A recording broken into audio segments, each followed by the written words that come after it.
Akufecha.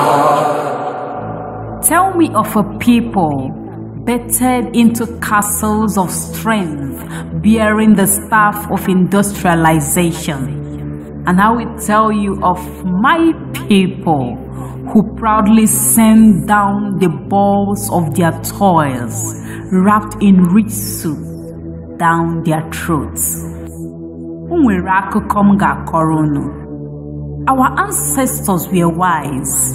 They bequeathed the codes of existence from age to age, so that one who passes through a tunnel will shine the light for the one behind, so that it became chains of men and women defining true success, a network of Ndieja Bamba, those who know the real deal.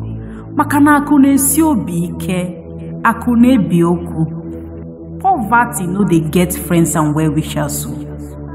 So you see, save your strength, save your hate, and celebrate grace. To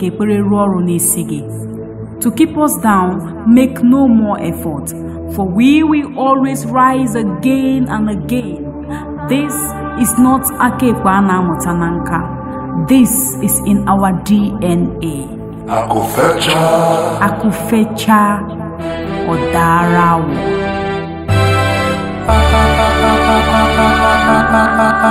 Akufecha. Akufecha Odarawo. Akufecha.